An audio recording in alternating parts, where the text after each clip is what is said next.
Boa tarde a todos e todas. Estamos aqui hoje presentes para podermos acompanhar mais um debate intitulado Estado de Emergência e o Modo de Vida no Espaço Urbano em Moçambique. Eu sou Sofiane Mote, irei moderar este debate. Temos como as nossas painelistas a professora Ana Piedade Monteiro, que é mestre e doutorada em Antropologia Social pela Universidade de Witwatersrand, em Johannesburg. Tem um Honor Degree em Sociologia do Desenvolvimento pela mesma universidade. Tem um mestrado em História pela Universidade Pedagógica e licenciatura em História e Geografia pela Universidade Eduardo Mondlane. Foi vice-reitora da Universidade Zambezi e investiga temáticas de cultura, gênero e HIV e SIDA. A outra painelista, Maria Luísa Lopes Chicote Agibo, é licenciada em Ciências de Educação pela Pontifícia Auxilium, em Roma, mestre em Psicologia Educacional pela Universidade Pedagógica de Moçambique, em parceria com a Universidade do Minho, Portugal, doutorada em Psicologia pela Universidade de São Paulo, Faculdade de Filosofia, Ciências e Letras de Ribeirão Preto. É docente de graduação e pós-graduação na Universidade Rovuma de Moçambique. Enquanto investigadora, se interessa pela área de desenvolvimento e orientação de carreira, pesquisa questões ligadas com orientação vocacional e educação para a carreira, adaptação de carreira, empregabilidade e transição para o mundo do trabalho e desenvolvimento, e desenvolve programas de intervenção psicológica nesta linha de pesquisa. É membro da Associação Brasileira de Orientadores Profissionais e membro da Associação para o Desenvolvimento da Investigação em Psicologia da Educação. Temos ainda como a nossa painelista Ana Maria Pinto Guina, que é docente da Universidade Politécnica em Nampula, exercendo o cargo de diretora. É doutora em Estudos Africanos, Ciência Política e Políticas Públicas pelo Instituto Superior de Ciências do Trabalho e da Empresa, isto pela Universidade de Lisboa. É mestre em Estudos Africanos, Análise e Gestão Econômico-Social em África, área de especialização em Desenvolvimento Social e Econômico em África, Análise e Gestão pelo Instituto Superior de Ciências do Trabalho e da Empresa, isto pela Universidade de Lisboa, Portugal. É licenciada em Antropologia pelo Instituto Superior de Ciências do Trabalho e da Empresa, ainda em Lisboa, e possui também um bacharel em Organização e Gestão de Empresas pelo Instituto Superior de Gestão da Universidade Técnica, também de Lisboa. Se interessa pelas áreas de ensino superior, de ciências sociais e desenvolvimento, políticas públicas e de educação superior e investigação. Então, estas são as nossas painelistas, a qual nós vamos discutir o tema qual eu mencionei há pouco tempo. No geral, cada uma poderá apresentar a sua intervenção em relação ao tema e vamos começar com a professora Maria Luísa Lopes Chicote Agibo. Pode apresentar o seu parecer em relação ao tema. Professora Maria Luísa Lopes.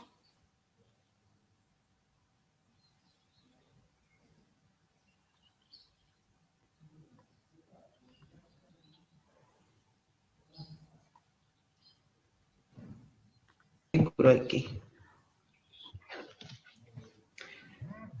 Alô?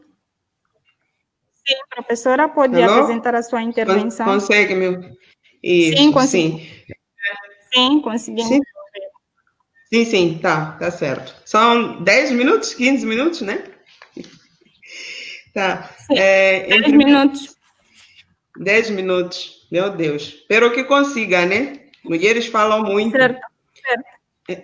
É assim. Então, muito obrigada por fazer parte deste painel.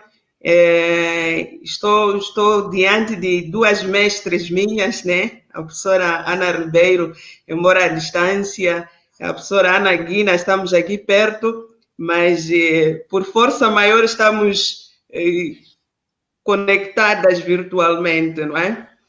Mas estamos na mesma cidade, vamos falar da mesma cidade. Acredito que algumas coisas serão comuns entre nós duas. Queria agradecer também à MEA pela iniciativa, por pensar em mulheres, por pensar que mulheres também têm alguma opinião, têm uma forma de ver. E falando disso, aquilo que eu vou comentar estará mesmo relacionado um pouco ao fato de eu ser mulher, depois ao fato de eu ser psicóloga e ao fato de eu ser docente e investigadora na área de psicologia. Falar do estado de emergência na vida urbana é uma questão muito complexa.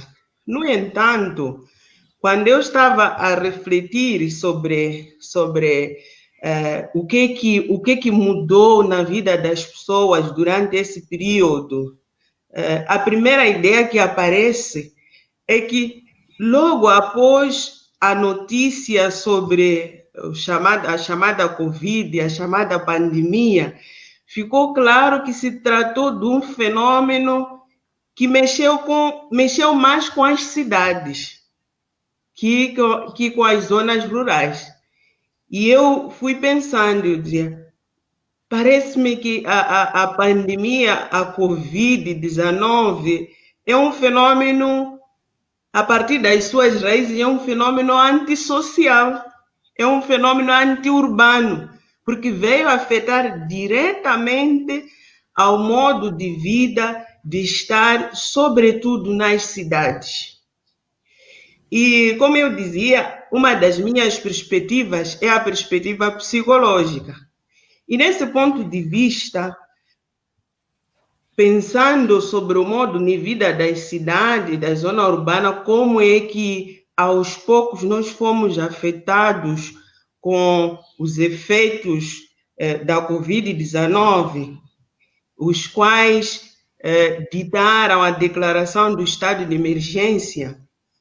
O que fui percebendo, o que fui lendo, o que fui vivenciando, é que logo na primeira fase, no primeiro estado de emergência declarado, todo aquele que viveu na cidade, por vários motivos, porque nós tínhamos muita informação, recebíamos informação das mortes da China, das mortes dos Estados Unidos, das mortes da Itália, tudo isso criou aquele impacto de ansiedade, de estresse e, por que não, de depressão também.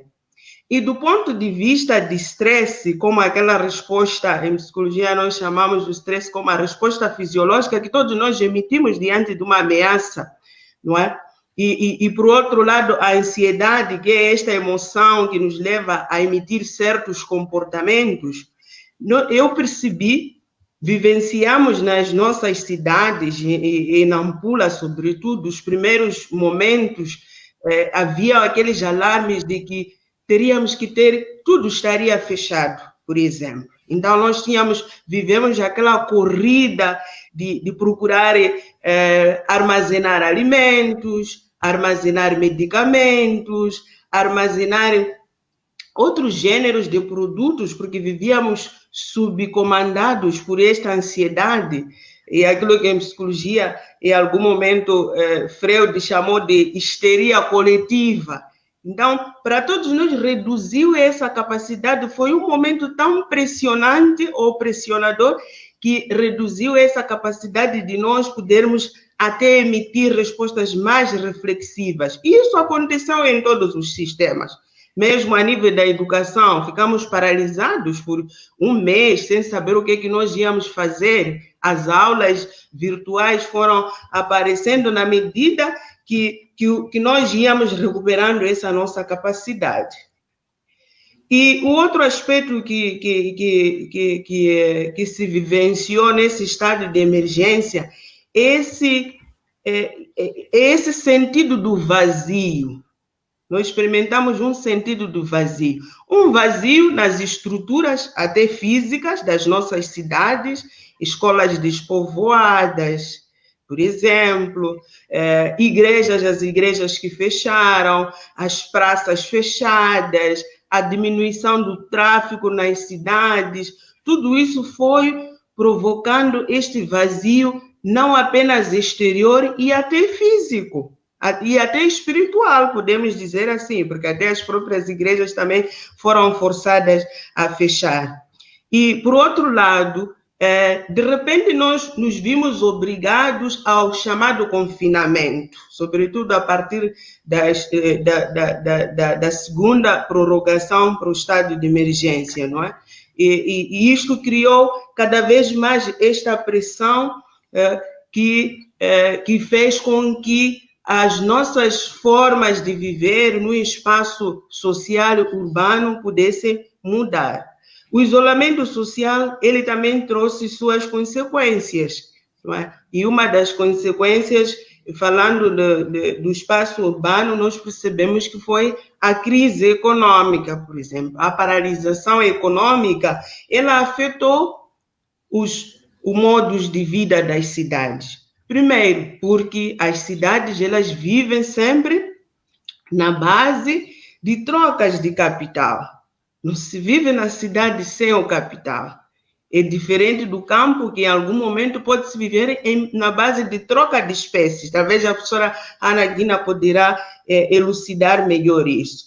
E deste ponto de vista, nós percebemos que o modo de vida do trabalho que mudou, que passamos para o trabalho remoto, o emprego formal foi reestruturado, então, trabalhar em casa, ou levar trabalho para casa. Do ponto de vista financeiro, também nós sentimos que houve esse peso da diminuição de renda, da suspensão de contratos formais. Para quem tem um trabalho formal, também houve uma redução nesse sentido. E, por outro lado, sabemos também que nessa troca de capital, a economia que mais movimenta as nossas cidades é a economia informal. E aí também nós percebemos esta pressão, não é, que recaiu sobre várias famílias, recaiu sobre os jovens, recaiu sobre as mulheres, que são, digamos assim, uma das esferas sociais que contribui mais para esta dinâmica, para esse movimento da cidade. Em relação à paralisação econômica, todos nós também fomos vivenciando o facto de que em cada comunicação que o presidente, o chefe do Estado fazia, nós vivíamos aquela tensão interior e até social, igualmente, na espera de o que vai acontecer. Vamos continuar? Vamos suspender? Igualmente, fomos vivendo uma ânsia que se prolongava. E ao se prolongar, ao se prorrogar o estado de emergência pela terceira vez, essa ansiedade continuou, porque nós estávamos à espera que, quem sabe, vão se relaxar as medidas, quem sabe, vão se agravar as medidas. E tendo se prorrogado o estado de emergência, quase que todos nós também experimentamos uma espécie de depressão social, não é? E agora? Vamos ter que lidar com esse fenômeno. Ontem passaram 120 dias e estamos nesse processo de depressão social. O que vai acontecer? Será que temos mais energia para continuar? Do outro lado, disse que a Covid-19 ela vai se terminar talvez daqui a 2 anos. Estamos a falar de 2022, não é? Estamos a falar de 2022. E o outro aspecto também que eu queria partilhar aqui em relação mesmo que talvez resulta desta paralisação econômica nas vidas urbanas é a questão da pobreza familiar infantil. Eu participei em algum estudo e também algumas intervenções que estamos fazendo a nível da cidade de Nampula. Uma delas foi quando se reforçou a medida, quando passamos para o segundo nível das medidas restritivas, a questão de que as crianças não ficavam em casa, não é? E nós percebemos, tentamos trabalhar para a sensibilização dessas crianças e percebemos que 90% dessas crianças estavam na rua, não é? Teríamos uma nova geração de meninos da rua, forçada por eles estarem em casa, por não poderem ter a continuação do seu processo de ensino e aprendizagem, estavam na rua porque tinham que apoiar as famílias, aumentar a sustentabilidade reduzida das famílias. Então, este é um outro aspecto que nós fomos observando, muita criança na rua, ao ponto de se introduzir os chamados Mahindras, não é? Que ficou, acho que, um dos ícones desta pandemia também. O outro aspecto que eu gostaria de reforçar aqui, de lembrar, é mesmo a questão da violência, não é? O estar em casa fechados, não é? Também provocou algumas mudanças dentro das nossas famílias. Intensificou as dificuldades de gestão familiar e um dos programas de intervenção a nível da nossa faculdade com a comunidade incidia mesmo nisto, em relação ao fato de que nós deveríamos buscar mecanismos para ajudar as famílias a poderem gerir. Ter crianças pequenas em casa que já não vão à creche e a mãe continua a trabalhar. Eu não tenho crianças mais pequenas, mas tenho crianças que estão em casa. Então, a gente sentiu essa necessidade de reformular a nossa vida, como mães, como trabalhadoras, e também gerindo esse risco. O que significa ter um adolescente fechado em casa 2, 3 meses? Então, tudo isto exigiu uma nova forma, exigiu que nós pudéssemos nos reinventar em torno desses aspectos. O que significa estar em casa na cidade? Nas nossas cidades, no tipo de cidades que nós temos. Para alguns, este estar em casa, ele trouxe, digamos assim, ele trouxe mais diferenças sociais.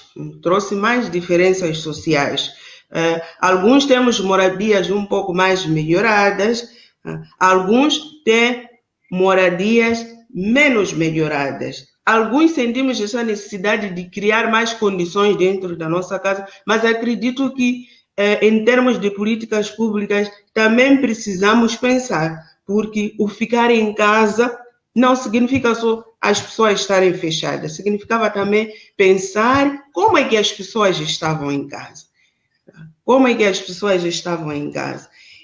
Eu não sei se ainda tenho minutos, mas parece que já estou esgotando.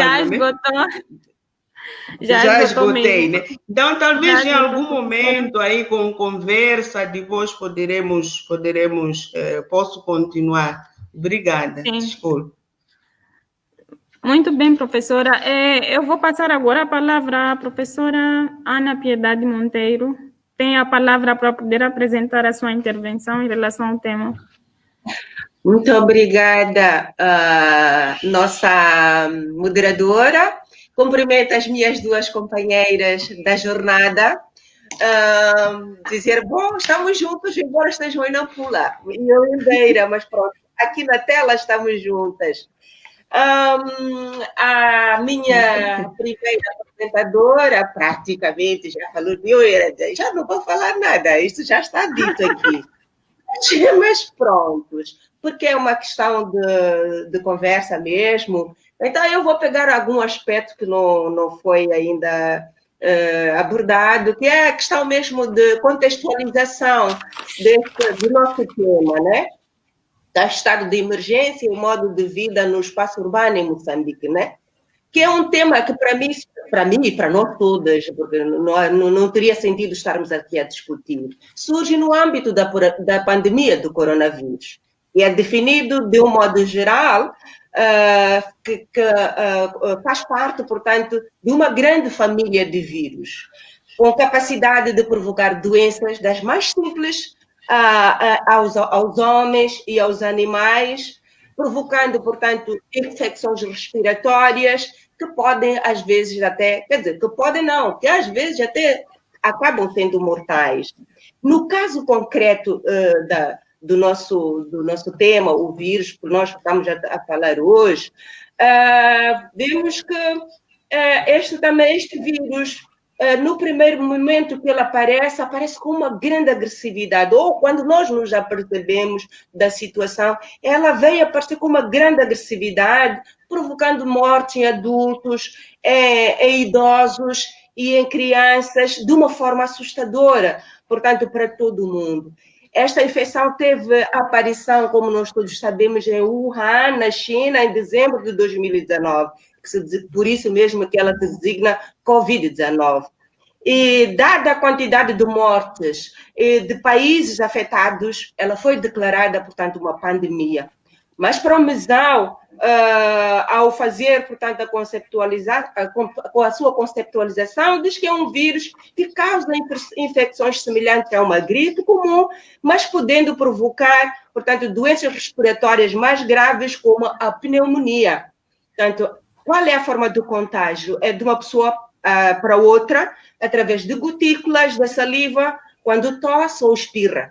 Também pode-se transmitir através de objetos ou superfícies contaminadas, e os seus sintomas são, portanto, febres, tosse, dores musculares, dificuldade de respirar. Como prevenir a esta pandemia ou este vírus? Observando a quarentena em caso de ter viajado para algum outro país, evitar tocar a cara, lavar constantemente as mãos com água, sabão, álcool, cinza, abrir as janelas para maior circulação de ar dentro de casa ou do escritório, observar distanciamento físico de 1,5 metro, evitar aglomerações, uso da máscara, testagem em massa, entre outras formas de prevenção. Entretanto, nós estamos a falar de emergência, portanto, isto acontece dentro, este vírus, esta doença vai provocar nos diferentes países uma forma de comportamento ou tomada de decisões que tem a ver com as suas condições próprias. Mas, do modo geral, todas estas medidas são consideradas medidas de emergência, que surgem, portanto, nas instituições de forma global e de forma local também. Qual é o objetivo? Contenção da propagação o que acontece? São fechados, são reabertos os comércios, limitar os passageiros em transportes coletivos, trabalhar em casa de forma alternada, os lockdowns, que nós não chegamos a isso, mas chegamos ao isolamento, aquilo que falava a minha colega que me antecedeu, tanto que também recriou a forma como é que nós nos comportamos e como é que nós nos relacionamos dentro da família. Falou da violência. Nós observamos uma violência institucional. Quando se declara emergência, é um processo sobre o qual nós não estamos habituados. E de um momento para o outro temos que nos ver confinados num determinado espaço. E hoje estamos a dizer que as crianças estão na rua, nos quintais das pessoas, porque prontos, há pessoas que têm quintais grandes, com muros grandes. Dentro desses quintais as pessoas se socializam, né? Se socializam, bebem. Em casa de funerais, ok, todos nós sabemos que tem que ser 20 pessoas, as pessoas mais chegadas no máximo, mas entretanto nós nos apercebemos que a nossa cultura não diz isso mesmo. E então, em muitos casos, esses aglomerados são bastante grandes. Mas entretanto nós vivemos em cidades, vivemos nos centros urbanos. O que portanto, nos diz quais são os critérios que nós temos para definir o que é isto? É o aglomerado da população, a densidade demográfica, a ocupação da população em atividades secundárias e terciárias e a diversidade das funções, portanto, econômicas também, como resultado de atividade de gerações, né? Que, através do seu trabalho social acumulado, age sobre esta mesma cidade, modifica, transforma e humaniza, tornando cada vez mais distanciado daqueles meios naturais, se nós quisermos dizer. Nessa perspectiva, podemos dizer que é o produto, portanto, da dinâmica social, que pretende, portanto, ao reproduzir, imprime uma organização espacial e na paisagem urbana, portanto, deixando as suas marcas também. Podemos dizer, portanto, que a forma como nós interagimos na cidade vai revelar, portanto, algumas contradições entre interesses e necessidades. Aquilo que a colega falou, da reprodução do capital, de um lado, o desenvolvimento da sociedade como um todo, do outro lado também.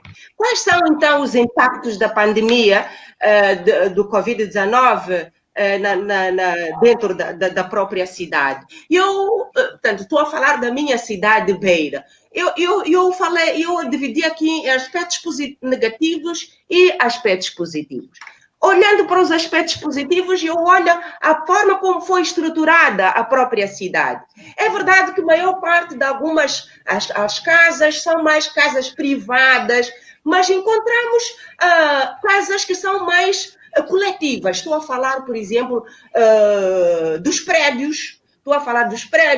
A forma como eles estão organizados, esses prédios. Eu penso que também são um foco de transmissão da pandemia, portanto, dentro daquilo que é dentro da própria cidade. Porque temos espaços comuns, temos elevadores que já não funcionam, temos escadas que levam tempo, muito tempo mesmo para ser limpos, mas, entretanto, em termos de prevenção, nós temos que estar constantemente a limpar as nossas casas, limpar os nossos corredores, limpar tudo o que está à nossa volta, tem que ser limpo para, portanto, inibir a questão da disseminação da própria pandemia. Portanto, o que eu quero dizer é que a forma como as nossas instituições estão construídas, elas, portanto, ajudam na propagação da própria pandemia.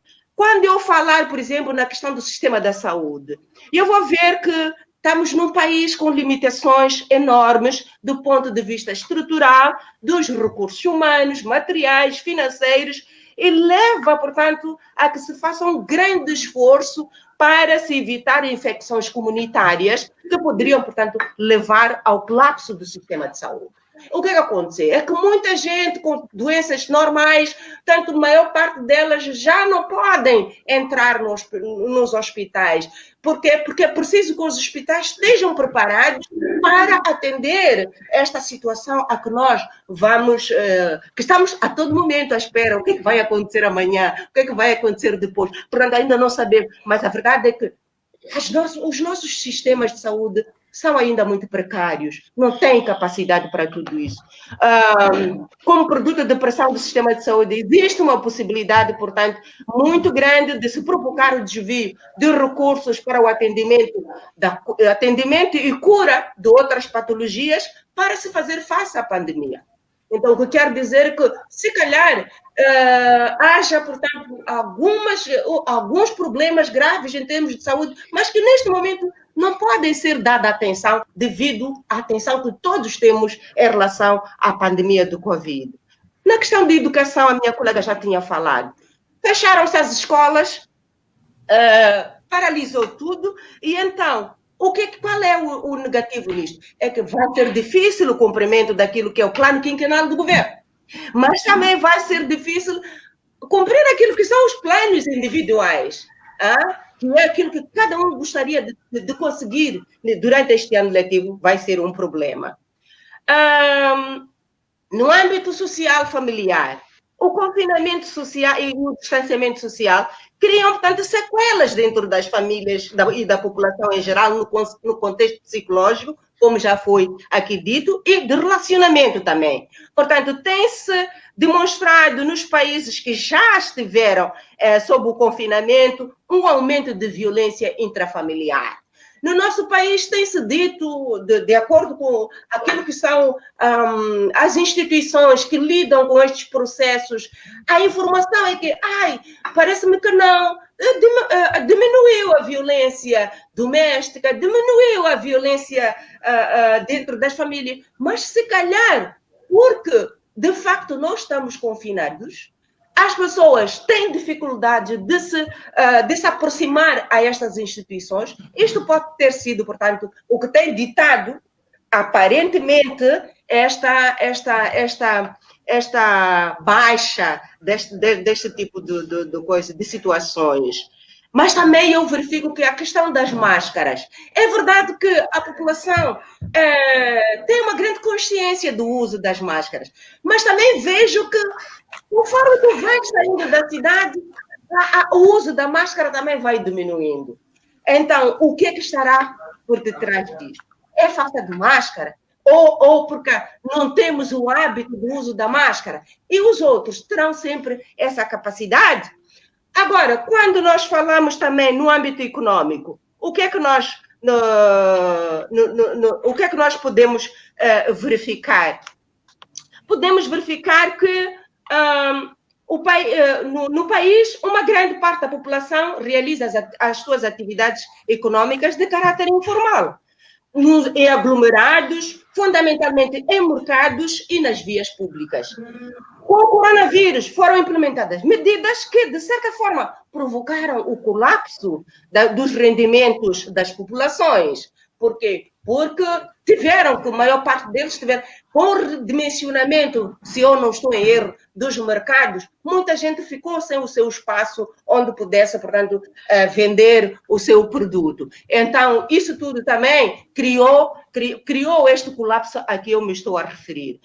Em relação à economia do Estado, como consequência do descalabro, por exemplo, das empresas nacionais, a fraca capacidade de aquisição por parte das pessoas provocou a diminuição da capacidade de arrecadação dos impostos, levando o Estado a contar com menos recursos para a realização dos planos estabelecidos para o corrente ano, como também acontece em outras áreas, como eu me referi. No âmbito da indústria turística, por exemplo, acontece outra que também viu-se afetada como resultado das medidas adotadas como consequência das economias sociais. Mas voltando a um aspecto que eu não queria, que me estava a passar, mas não queria deixar de referir, esta questão dos mercados. Nós, de facto, aqui na cidade da Beira, temos um dilema muito grande. É verdade que se tenta-se sensibilizar muito a nível dos mercados, mas esta falta de redimensionamento das mesmas leva a que as pessoas, de facto, persistam lá, estejam lá aglomeradas. É difícil tu passares por um mercado e não veres as pessoas aglomeradas. Portanto, isto para dizer que é um desafio, temos um desafio muito grande. No âmbito da ciência... Já estou em cima da hora. Sim. Ok. Gostaria que sintetizasse o que tem a dizer agora. Obrigado. Então, em termos positivos, penso que o redimensionamento dos mercados, das escolas, de tudo isso, portanto, abona a favor do Estado. A criação das condições de higienização também abona a favor daquilo que é a prevenção da própria doença. Em relação, vou dizer isto, é muito importante, não posso deixar de dizer, que está relacionado às tecnologias de informação. Nós temos, o coronavírus trouxe-nos esta obrigatoriedade de termos que utilizar os meios de comunicação, as tecnologias de informação, de uma forma massiva. E isto é muito bom. Neste momento, por exemplo, eu estou a falar com as minhas colegas de Nampula, de Maputo, mas, entretanto, eu estou aqui na Beira. O que quer dizer que vamos poder diminuir os gastos que nós fazíamos de uma forma desnecessária se nós continuarmos a nos prepararmos melhor no uso das tecnologias. O resto vou falar durante o debate. Muito obrigada. Muito obrigada, professora Ana Piedade Monteiro. Passarei a palavra agora para a professora Ana Maria Pinho Guina. Tem a palavra, professora. Pode colocar o som? Boa tarde, muito obrigada. Agradeço à MEIA por nos proporcionar este espaço para debate sobre um assunto que, de certa forma, interessa não só aos urbanos, não só a Moçambique, interessa a todo mundo. Nosso tema, o estado de emergência e modo de vida no espaço urbano em Moçambique. Falando do estado de emergência, eu sinto-me um bocado ultrapassada, porque praticamente as professoras que falaram antes de mim abordaram, analisaram profundamente o assunto. Mas esse assunto é inesgotável. Vou tentar resumir, falar de outros aspectos. O estado de emergência também pode ser declarado em casos de calamidade pública, como a pandemia, como é o caso da Covid-19, e pode determinar a suspensão ou limitação de alguns direitos, liberdades e até mesmo garantias constitucionalmente consagradas. Claro que isso suscita controvérsias.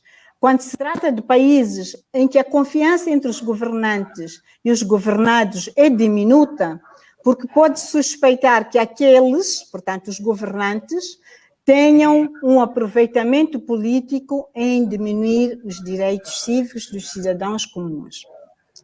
Quando se declara um estado de emergência, o que se propõe é a garantia da segurança dos cidadãos no que se refere à saúde pública, isto é, à saúde de toda uma comunidade. Quando se fala em confinamento, em uso das máscaras, o distanciamento social, evitar as concentrações, isto tudo faz parte, refere-se à saúde pública. Termos que deixar de dar aulas presenciais, recorrermos ao uso das novas tecnologias, o facto de estarmos muito tempo em famílias, é uma coisa positiva.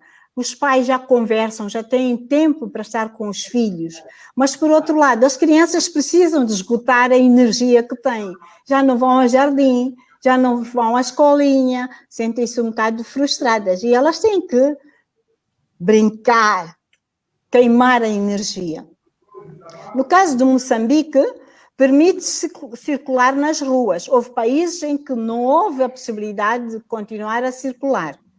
Como as cidades constituem centros de grande densidade populacional, e a maior parte dos cidadãos migrados das zonas rurais, as condições de vida, em termos de comodidade das habitações nos diversos bairros, não são das melhores, para que se permita cumprir com todas as diretrizes emanadas pelo governo. Ficar em casa. Será que todos nós temos condições de ficarmos confinados em casa? É um bocado difícil. Vemos uma multidão, todos os dias, pessoas a deambularem, a circularem de um lado para o outro. Não é que queiram ou que tenham algo a tratar na rua, é porque não há condições de vida para permanecer em casa durante os dias consecutivos. A maior parte das casas não possui divisórias, que à noite permitam o afastamento dos membros das famílias, que por vezes ultrapassa 5 ou 6 pessoas. Por outro lado, em algumas casas dos bairros periurbanos, onde se concentra a maior parte da população das nossas cidades, não existem quintais com dimensões razoáveis para brincadeiras das crianças com distanciamento requerido. Ao falarmos em estado de emergência, leva-nos à diminuição de clientes, tanto no comércio como nas fábricas, o que leva à supressão de alguns postos de trabalho, significando aumento de desemprego. Esta situação de desemprego vai engrossar o número dos sem emprego, que já é muito elevado nas cidades. E como consequências, pode haver bolsas de fome e aumento de criminalidade, aumento de violência, embora a colega há pouco tempo tenha dito, não se ouve falar tanto das violências.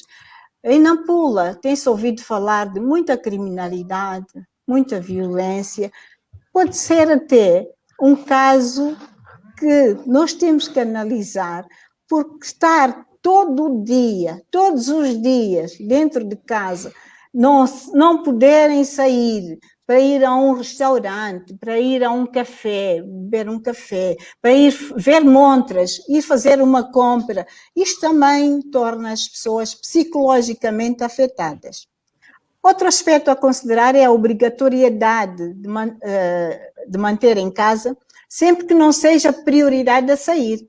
Isso leva, em relação aos adultos, à diminuição de tolerância entre os conviventes na casa, podendo conduzir à violência doméstica, como acabei de dizer, e para as crianças uma saturação por não poderem descarregar as suas energias em brincadeiras.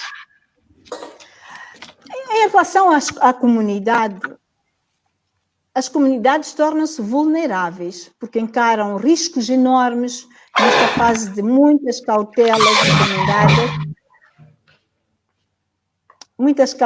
recomendadas para evitar contágios. Comunidades com elevados indicadores de pobreza, em casas com muita gente, como atrás nos referimos, e com emprego flexível, limitado. Exemplo, comunidades em que os indivíduos não têm condições de trabalhar a partir de casa, ou acabam por faltar ao trabalho, ou têm que enfrentar os inevitáveis contactos nos transportes públicos, na rua, onde tenham que chegar. Acabam por correr enormes riscos de contaminação da Covid-19. Por se tratar de um agente desconhecido, todas as comunidades sentem-se desamparadas, em que reinam os boatos sobre a existência do vírus ou não, suposições sobre curas recorrendo a substâncias sem eficácia comprovada, aproveitamento comercial de alguns e mais coisas acontecerem para todas as sociedades, não só as sociedades ditas em desenvolvimento. Nestas estão os que mais precisam de amparo, mas não o têm, como os idosos vulneráveis em enfermidades e condições de vida, para os deficientes, cujas funções básicas humanas dependem dos outros, e mesmo os indivíduos com problemas mentais, em que a percepção do perigo de momento é quase nula. É neste cenário, um cenário global, em que os cientistas sociais, os antropólogos, os sociólogos, os psicólogos e até os nutricionistas são chamados a colocar a prática do seu conhecimento acadêmico, ajudando e apelando às comunidades a unirem-se de um modo positivo a combater esse grande agente desconhecido, através de esclarecimentos sobre modos de vida saudáveis, alimentação saudável, mobilizando voluntários, principalmente no apoio aos mais vulneráveis. Por outro lado, isso significa uma redução na coleta de impostos pelo governo, o que o afeta nas suas obrigações perante a sociedade. Em relação ao trabalho, muitas medidas estão a ser tomadas pelo governo e de um modo muito bem coerente, não obstante alguns quadrantes desejarem outros caminhos. Com a pandemia, muitas organizações empresariais, agentes econômicos por conta própria e outras entidades coletivas empregadoras estão enfraquecidas, sendo levados a dispensar alguns colaboradores, aumentando assim o desemprego, como já havia dito, que já é muito nas cidades, mesmo nas atividades informais. Nas escolas, o fecho das escolas e a forçada forma de estudar em casa em pouco contribui por uma qualidade de aprendizagem desejada. No entanto, há quem pense que está de férias. Mas o que é que serão as férias? Segundo Campbell et al., férias muito longas são tomadas como sendo um detrimento para o desempenho escolar para crianças com condições de vida precária. Mesmo que se diga que a situação atual dos estudantes não possa ser considerada como férias. Sempre que possível, estimularmos nas crianças um aumentado espírito de responsabilidade, autossuficiência, isso poderá contribuir para um bom crescimento delas. Sabemos que uma permanência exclusiva em casa com os pais pode não ser a melhor condição, porque em alguns casos criam-se ambientes de saturação e consequentes abusos para com os menores. Eu não sei se ainda tenho um bocadinho mais de tempo.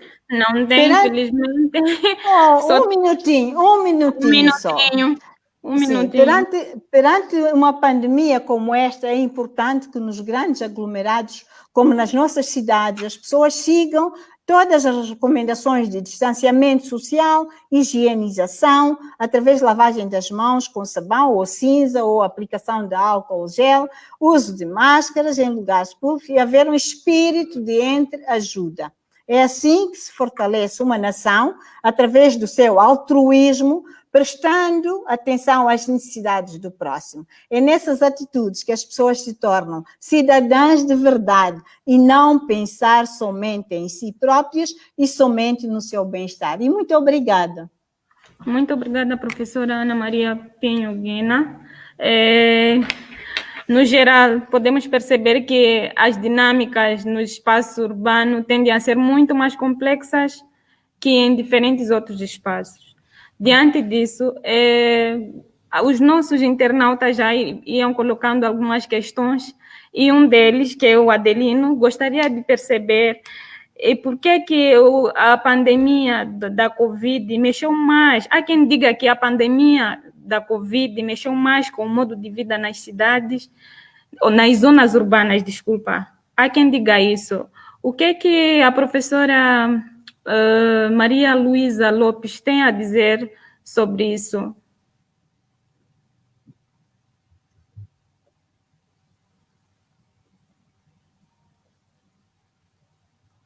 Professora Maria Luísa? Como é que...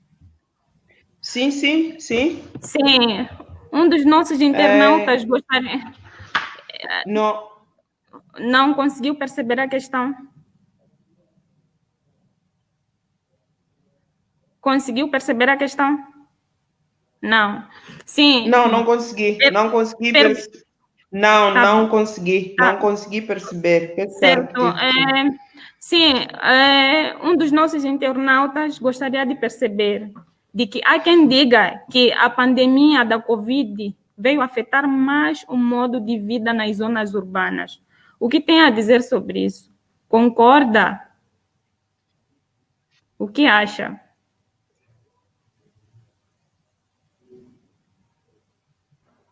Percebeu a questão?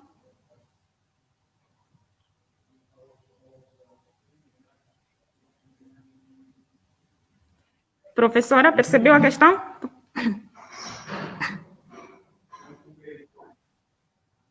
Ok. Eu vi... Sim, consegue me ouvir? Perfeitamente. Consegue me ouvir? Perfeitamente.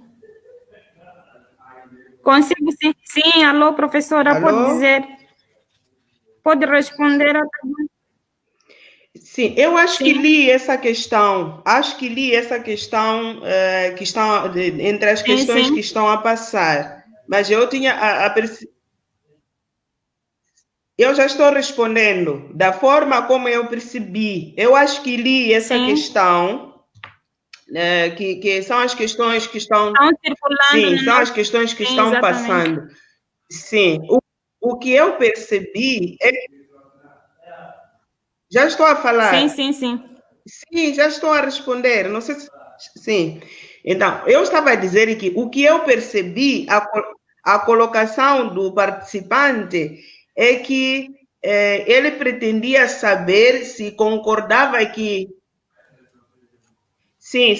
Se nós, como painelistas, concordávamos o fato de que alguns modos de vida da zona rural foram recuperados na cidade. Eu percebi desta forma. Até fiquei pensando nisso quando a professora Ana Guina dizia que a pandemia é uma oportunidade das pessoas... isso, está aqui a questão. Há quem diga que a pandemia veio resgatar os valores humanos comuns ao meio rural. A professora Ana Guina já fez referência a isso, dizendo que nas nossas cidades, de facto, para algumas famílias, foi um momento de coesão da família. Isso não podemos negar. Em algumas famílias, foi um momento de coesão, das crianças estarem mais perto, das mães que ficam muito tempo fora de casa a trabalharem, ficarem mais perto. Sobre isso, eu concordo até. Mas não podemos esquecer que há algumas famílias que as dificuldades econômicas e financeiras pelas quais passaram acentuaram conflitos, não é? O que significa... pai e perder emprego, ou os dois terem salários reduzidos na mesma casa, não é? Então, podemos dizer que até aceleramos, mesmo que a nossa aproximação tenha sido virtual, digital, pelas redes sociais, ficamos mais perto, ligando mais para as pessoas, mas isso nós não podemos generalizar. Nós estamos num contexto que é urbano e não é totalmente urbano. Não é? Nós temos essa interferência. Então, eu não posso dizer que concordo plenamente. São questões que estão relacionadas, como dizia a professora Ana Piedade, à estrutura da cidade. Para famílias que são 10 pessoas a estarem confinadas, não trouxe nenhuma alegria. Agora, para famílias que são 4 pessoas com uma casa condicionada, claro que deu coesão. Assistiram mais filmes juntos, comeram mais pipocas juntos, brincaram mais juntos, mas isso não é igual em todas as famílias. Foi o que eu percebi mesmo como experiência pessoal, não é? E como experiência familiar. Recuperamos, sim, a atenção ao outro, a compreensão, mas do outro lado, o estar confinado fez emergir até algumas questões que no dia a dia nós exprimíamos na rua, no serviço, e é desta forma que eu vejo isto, não é? Mas que é certo que em algum momento recuperamos o que é conviver como família, isso sim. Eu, pessoalmente, até conseguia ensinar algumas coisas às minhas filhas que não tinha tempo de ensinar. Mesmo as questões de cozinha, de fazer outras coisas, isso tudo bem, mas do outro lado também tivemos essas situações em que as pessoas vivem em prédios muito pequenos e confinados toda hora, encostados um do outro, é muito complicado, não é? E em relação a este ambiente confinado, nós temos trabalhado no call center com profissionais, com pessoas afetadas. E uma das vezes eu atendi um profissional de saúde, não é? Que ele reclamava o fato de que o confinamento não é possível, porque a casa é pequena, ele é afetado pela Covid, não tinha como se isolar, não é? Então, tudo isso trouxe suas problemáticas em relação ao que se pode dizer como ganhos e também como desafios. Muito bem. Professora Ana Maria Pinho Guina, a professora Maria Luísa havia comentado sobre a questão de, em algum momento, as mães terem que deixar os seus filhos não é? Está mal. Nessa época da pandemia e terem que ir ao trabalho, isso exigiria termos que reformular as nossas vidas. Não falo necessariamente como mulheres, mas que eu sei que em algum momento afeta outras pessoas, que em algum momento têm de sair e depois não se sabe como é que deve se articular no espaço familiar. O que é que tem a dizer sobre isso?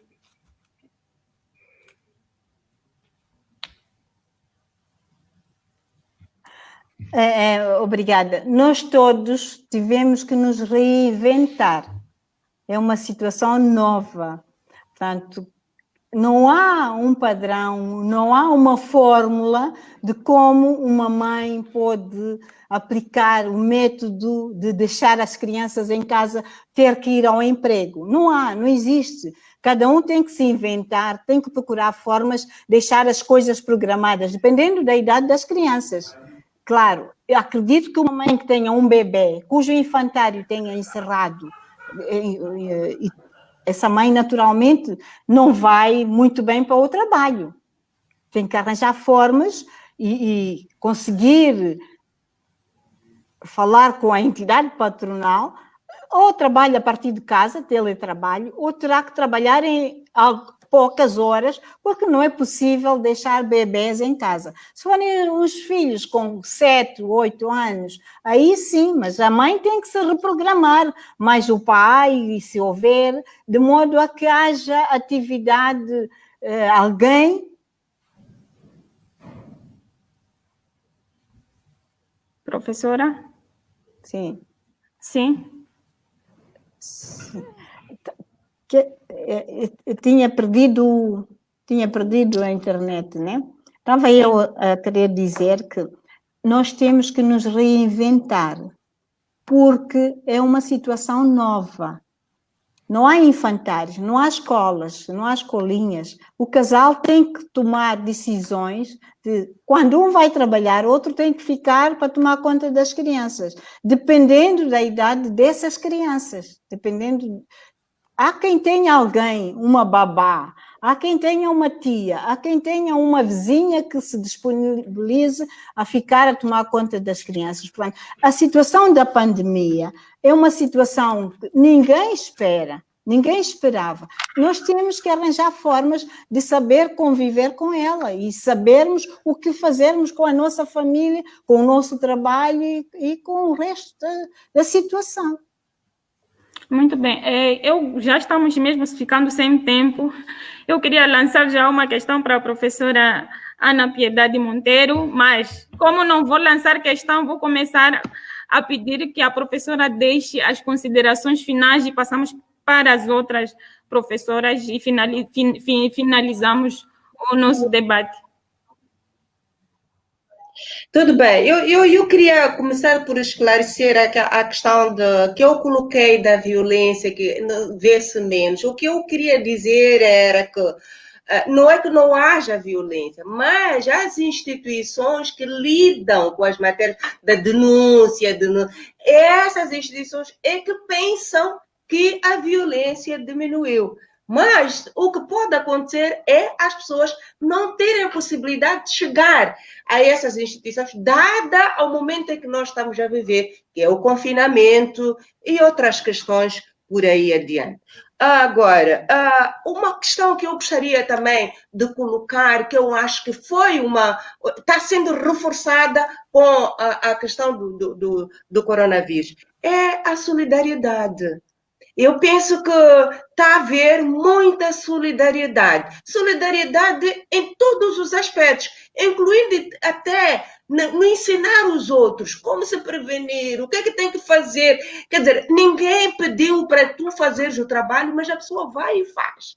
Outros criam programas na televisão de pedidos, de apoios, que é para levar as pessoas mais necessitadas. Aquilo que nós tivemos a possibilidade de ver quando foi do IDAI e do Kennedy, estamos a voltar a ver agora com o coronavírus. Eu acho que o coronavírus vai permitir que os países e as cidades dentro desses mesmos países se reinventem em todos os sentidos. Porque, da mesma forma que as outras pandemias que apareceram nos outros tempos, como as cóleras, etc., que vieram criar pressão em termos da forma como se vivia, e as pessoas tiveram que se modernizar. Agora, hoje, também vamos ter que nos modernizar ainda mais para responder não só ao Covid, porque o Covid, para aquilo que eu estou a perceber, ele veio para ficar. Nós podemos pensar que vai acabar hoje ou amanhã, mas a verdade é uma, pense que veio para ficar. Então, se veio para ficar, significa que tudo aquilo que nós tivermos que fazer a partir de agora, todas as instituições e todo mundo, tem que ser no sentido de acomodar todo tipo de situações, para que ninguém fique fora. Como falava a professora, é preciso criar a segurança em todos os aspectos. Saúde física. Muito obrigada. Muito obrigada. E terem ouvido e ter tido esta oportunidade de participar. Muito obrigada, professora. Eu vou só dar alguns segundinhos, uns 10 segundos para a professora Maria Luísa Lopes, para deixar as suas últimas considerações, e também uns 10 segundos, porque nós acabamos excedendo no tempo, para a professora Maria Pinho Guina. Professoras?